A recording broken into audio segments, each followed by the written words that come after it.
আসসালামু আলাইকুম, আশা করি সবাই ভালো আছেন। তো আল্লাহর রহমতে আমরা অনেক ভালো আছি। তো আজ আমরা আসছি আমাদের আলুর মিলের আলুর বর্তমান অবস্থা দেখার জন্য। তো দেখতে পাচ্ছেন আমার আলুর এই যে হচ্ছে বর্তমান অবস্থা। তো মূলত আমি এই আলুর ডিসেম্বর বলতে নভেম্বর মাসের মানে মাঝখানে লাগিয়েছিলাম। তো এখন দেখতে পাচ্ছেন এখন হচ্ছে যে জানুয়ারি মাসের প্রায় মাঝখানে আসছি আমরা। তো এখন দেখতে পাচ্ছেন এই আলুর বর্তমান অবস্থায়।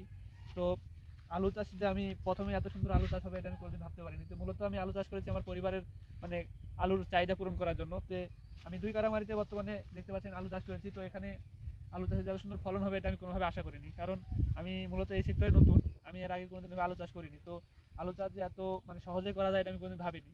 কারণ আল্লাহর রহমতে দেখতে পাচ্ছেন আমার আলুর এরকম বর্তমান অবস্থা। আর আলুর ফলনও মানে মাশাআল্লাহ অনেক সুন্দর হয়েছে। আলুর গাছ দেখেন, দেশি আলুর যে এত সুন্দর গাছ হয়। আর আলুর আলুর ইয়ে দেখেন, দেখতে পাচ্ছেন মানে আলু নামতে শুরু করছে এখানে। প্রায় সব জায়গাতেই দেখতে পাচ্ছি যে আলু প্রায় নামতে শুরু করছে। তো দেখতে পাচ্ছেন আলুর এরকম অবস্থা। তো আমি এখানে সেরকম কোনো আলু মানে ব্যয়বহুল কোনো চাষ বলে আমি আলুটা মনে করি না, কারণ এখানে আমি খুব অল্প মানে সময় দিয়েছি, অল্প শ্রম দিয়েছি, অল্প ব্যয় করেছি। তো এখানে দেখতে পাচ্ছেন 2 কাঠা মাটিতে আমি আলু চাষ করছি। আমার এখানে খরচ বলতে তেমন নাই। আমি এখানে 5 বার সেচ প্রদান করেছি, 5-6 বার হবে হয়তো বা।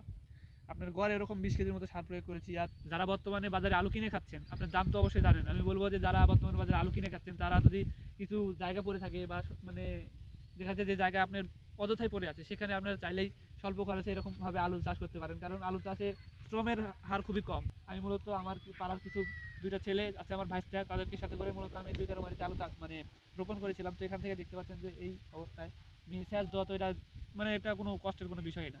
এটা আপনার সার প্রদান করা কোনো কষ্টের বিষয় না। আর 2-3 বার আমি ওষুধ স্প্রে করেছি। এটা সাধারণ মানে শক্তি বাড়ানো যাতে 72 পাউডার এরকম কার্কুলিন এরকম কিছু মানে ওষুধ আমি স্প্রে করে দিয়েছি। মানে এর থেকে এই অবস্থা আলু। যদি আমি ভাবছি যে যদি একটু ভালো পরিমাণে যদি যত্ন নিতাম বা একটু ভালো করে করতাম তাহলে আলুর বর্তমান অবস্থাটা কেমন হতো।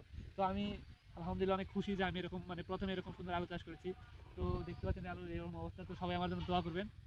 আমি যেন আমার এই আলুটা আমি মানে ভালো মতো আরো আল্লাহ যেন আরো আমার আলুতে আরো ফলন দেয়। সবাই দোয়া রেখে আজকে ভিডিও পর্যন্ত শেষ করছি। আসসালামু আলাইকুম।